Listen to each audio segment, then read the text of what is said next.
एक 15 साल की नाबालिग लड़की के साथ बहुत बेरहमी से रेप करके उसको कुएं में ढकेल कर मार दिया गया। और हमारे एसएसपी साहब बता रहे हैं कि कुएं में कूद के जान देने का एक मामला सामने आया है। एक 15 साल की नाबालिग लड़की जिसके साथ गांव के ही कुछ 5-6 लड़कों ने दुष्कर्म किया, उसके बाद उसको घसीट के ले जाके कुआं में फेंक के मार दिया। लड़की के साथ 5 गोरा मिल के कार करके इनार में रख के डाल दिया। हमारे एसएसपी साहब बता रहे हैं कि कुआं में कूद के जान देने का एक मामला सामने आया है। एक 15 साल की लड़की जो अभी 10वीं क्लास की छात्रा थी, वो गांव में रहती थी। गांव के कुछ लड़के उसको बहुत दिनों से टारगेट में लिए हुए थे और बहुत दिनों से उसका निशाना लगाए हुए थे। और जब उनको मौका मिला तब उन्होंने उसका रेप किया, बहुत बेरहमी से उसको तड़पा के मारा। उसके बाद उसको कुआं में ढकेल के मार दिया। कुआं का गहराई लगभग इतना था कि वो लड़की 30 मिनट तक उस कुआं में चीखती, लेकिन उसके पास कोई बचाव के लिए नहीं पहुंच पाया और लड़की बहुत बेरहमी से तड़प तड़प के मर गई। और एसएसपी साहब बता रहे हैं कि कुआं में कूद के जान देने का एक मामला सामने आया है, क्योंकि उन्हें दरोगा जी ने बताया है।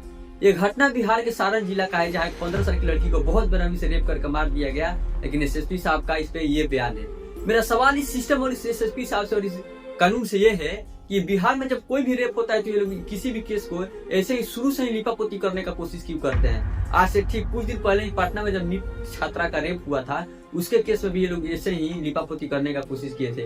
उसमें भी ये लोग बता रहे थे कि नींद की दवा का ओवरडोज लेने के कारण इसका मौत हुआ है। हालांकि जब उस केस का गहराई से जांच किया गया तो पता चला कि रेप है और उस केस का भी सीबीआई जांच कर रही है। लेकिन मेरा इस सिस्टम से सवाल है कि इनको एसएसपी कौन बना दिया? बिना किसी केस का जांच पड़ताल किए केवल दरोगा के बयान पे आप बता दोगे कुएं में कूद के जान देने का एक मामला सामने आया है। और जो दरोगा कंप्लेन लिख रहा है, कुर्सी पे बैठ के पैर पे पैर चढ़ा के जो सबका बॉस बना हुआ है, उस कंप्लेन लिखने का इसका तरीका एक बार देखिए। भाई, वो माँ अपनी बेटी का मृत शरीर लेकर तुम्हारे सामने गिड़गिड़ा रही है और तुम चेयर पे बैठ के पैर पे पैर रख के सबका बॉस बन के तुम कंप्लेन लिख रहे हो और इधर आकर मीडिया में झूठा बयान दे रहे हो। शर्म आता है तुम्हें? क्या हम जनता अपना खून पसीने की कमाई से टैक्स भर के तुम्हें इसलिए सैलरी देते हैं ताकि तुम हमारे दुख में पैर पे पैर चढ़ा के